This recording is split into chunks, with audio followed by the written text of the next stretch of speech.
الله وكفى وسلام على عباده الذين اصطفى أما بعد فأعوذ بالله من الشيطان الرجيم بسم الله الرحمن الرحيم لو أنزلنا هذا القرآن على جبل لرأيته خاشعا متصدعا من خشية الله فقال رسول الله صلى الله عليه وسلم اقرأوا القرآن فإنه يأتي يوم القيامة شفيعا۔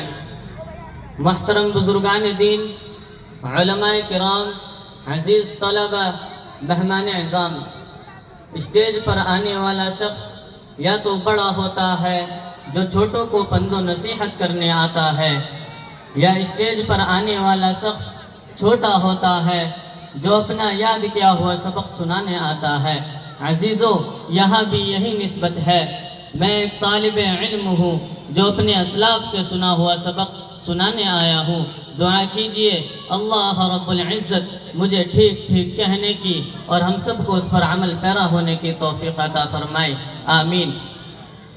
نوجوان دوستوں، قرآن پاک ایک انسانی اور عقل سلیم کے عین مطابق ہے۔ قرآن کریم حق و باطل کی کسوٹی ہے۔ قرآن کریم کی تعلیمات سے عرب قوم ایسی طاقتور ہو گئی کہ اس کے آگے قیصر و کسریٰ، روم و فارس سب سرنگوں ہو گئے، اور کیوں نہ ہوتے۔ یہ احکم الحاکمین کا کلام ہے جس کی ہمسری آج تک نہ کسی بڑے سے بڑے آدمی سے ہوئی اور نہ ہی ہو سکتی ہے۔ اسی طرح کسی انسان کا کلام اللہ کے کلام کا بھی مقابلہ نہیں کر سکتا۔ نبی صلی اللہ علیہ وسلم کا فرمان ہے فضل کلام اللہ علی سائر الکلام کفضل اللہ علی سائر خلقہ۔ ترجمہ، تمام کلاموں پر اللہ کے کلام کو فضیلت اتنی اور ایسی ہے جیسے اللہ رب العزت والجلال کی بزرگی اور برتی اپنے مخلوق پر۔ یہی تو وجہ تھی کہ جب حضرت عکرمہ رضی اللہ عنہ کلام پاک کو تلاوت کے لیے کھولتے تھے تو بیہوش ہو کر گر جایا کرتے تھے، اور ان کی زبان پر یہ کلمات جاری ہو جایا کرتے تھے، ھذا کلام ربی، ھذا کلام ربی، یہ میرے رب کا کلام ہے، یہ میرے رب کا کلام ہے، میں اس کو اپنی زبان سے کیسے ادا کر سکتا ہوں؟ یہی وہ قرآن ہے۔ اگر جنات نے سنا تو آپ صلی اللہ علیہ وسلم کے گرویدہ ہو گئے۔ حضرت عمر رضی اللہ عنہ نے سنا تو لرز گئے۔ یہی وہ قرآن ہے جس کی حفاظت کا وعدہ خود اللہ نے کیا ہے، فرمایا انا نحن نزلنا الذکر وانا له لحافظون۔ یہی تو وجہ ہے کہ ہر زمانے میں قرآن کریم کو ختم کرنے کی کوشش کی گئی۔ انگریز ہندوستان آیا، تقریباً 3 لاکھ قرآن کے نسخے نظر آتش کیے گئے، علماء اور حفاظ کو پھانسی پر لٹکایا گیا، لیکن قرآن پر کسی قسم کی آنچ نہ آ سکی۔ آخر مجبور ہو کر انگریزوں کو کتوں کی طرح بھاگنا پڑا۔ فانوس بن کے جس کی حفاظت ہوا کرے، فانوس بن کے جس کی حفاظت ہوا کرے، وہ شمع کیا بجھے جسے روشن خدا کرے۔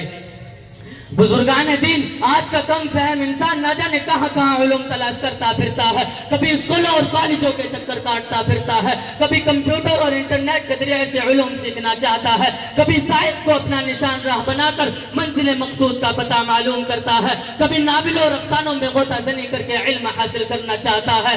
جب قرآن عظیم نے 1400 سال قبل علوم کے سمندر کو کوزے میں بند کر کے پیش کر دیا تھا، آؤ ذرا دیکھو قرآن کریم کس طرح ہماری رہنمائی کرتا ہے۔